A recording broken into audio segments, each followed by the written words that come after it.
An Onaga woman was arrested early Sunday morning on a charge of attempted murder. According to the Pottawatomie County Sheriff's Office, 43-year-old Dana Bloom is accused of intentionally running over another woman with her vehicle following an argument.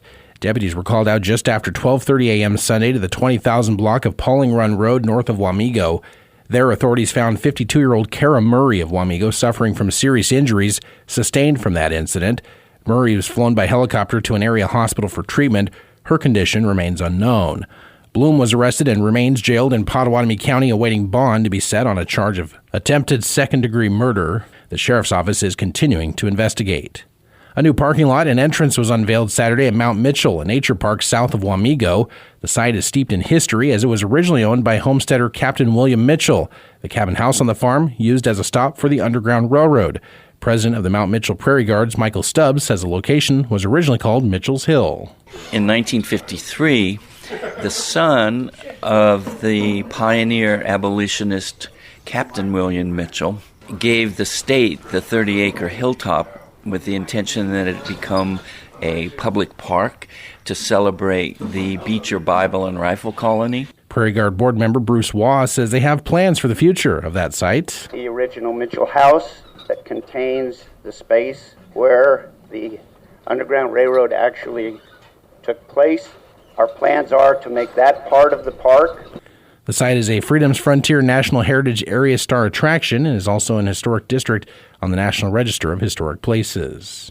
A local garden tour was held over the weekend in Manhattan. The Mercury's Louis Marion reports. Saturday marked the 36th annual Manhattan Area Garden Tour, organized by the Raleigh County K-State Research and Extension Master Gardeners. Featured were 5 private gardens and the K-State Gardens at 1500 Denison Avenue. The tour, themed Blooms, Birds, and Butterflies, was free to attend, with $10 donations recommended to benefit K-State's gardens. Frank Schmeidler and Ralph Diaz, who live on Kearney Street, appeared on the tour for the first time since 2012. Their garden is about 25 years old, with a variety of plants.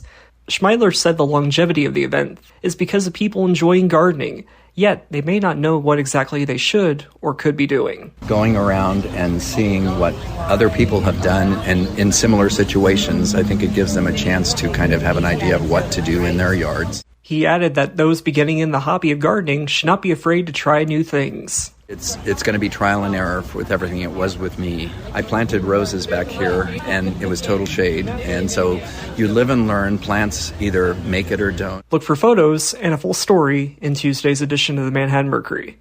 For News Radio KMAN, I'm Louis Marion.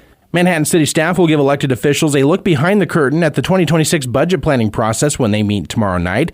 City Manager Danielle Doolin is planning to provide an overview of the 2026 budget and assessed valuations.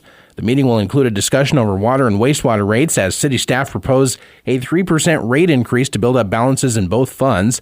Public Works is recommending a 50-cent base rate increase for the Stormwater Fund, coupled with a 25-cent increase in the levy surcharge. The City Commission meets at 6 o'clock tomorrow night in City Hall.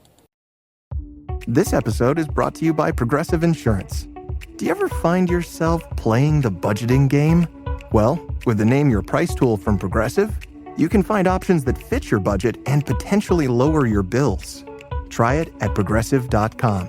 Progressive Casualty Insurance Company and Affiliates. Price and coverage match limited by state law. Not available in all states. Mic check. 1, 2. Are we recording? Hi, I'm Michelle Bernstein, an award-winning chef, restaurateur, and mom. I have a lot on my plate, including my psoriatic arthritis symptoms. That's why I was prescribed Cosentyx. It helps me move better. Cosentyx secukinumab is prescribed for people 2 years of age and older with active psoriatic arthritis. Don't use if you're allergic to Cosentyx. Before starting, get checked for tuberculosis. An increased risk of infections and lowered ability to fight them may occur, like tuberculosis or other serious bacterial, fungal, or viral infections. Some are fatal. Tell your doctor if you have an infection or symptoms like fevers, sweats, chills, muscle aches, or cough, had a vaccine or plan to, or if inflammatory bowel disease symptoms develop or worsen. Serious allergic reactions and severe eczema-like skin reactions may occur. Learn more at 1-844-COSENTYX or Cosentyx.com. Ask your rheumatologist about Cosentyx. Good morning, I'm Troy Coverdale with your sports headlines. Jose Iglesias tied the game with a two-run, two-out, bases-loaded pinch hit single in the 7th, then drove in the winning run with a grounder in the 9th as the Padres bested the Royals 3-2, finishing up a series that saw the home team take 2 of 3. Salvador Perez hit a two-run homer for the Royals, and phenom Jack Caglione leapt and got his glove over the right field wall to rob Jackson Merrill of a two-run homer in the 8th.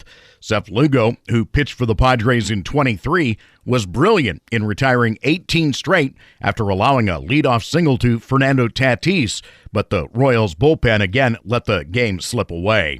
It's an off night for Kansas City tonight. They'll open a series against the Rays tomorrow evening in Kansas City. Chris Bubich is scheduled to start. Coverage will begin tomorrow evening at 6 on News Radio KMAN. LSU knocked previously unbeaten Coastal Carolina ace Jacob Morrison out of the game with a 4-run fourth. The Tigers won their second national title in 3 years on Sunday, finishing off Coastal 5-3 in the College World Series Finals. For LSU, it is their 8th all-time title, all of them since 1991. Shai Gilgeous-Alexander finished off his MVP season with 29 and 12 as the Thunder beat the Pacers 103-91 in Game 7 of the NBA Finals. Jalen Williams had 20 points, Chet Holmgren 18 for the Thunder, who finished off a season for the ages. OKC won 84 games between the regular season and the playoffs, tying the 97 Bulls for third most in any season.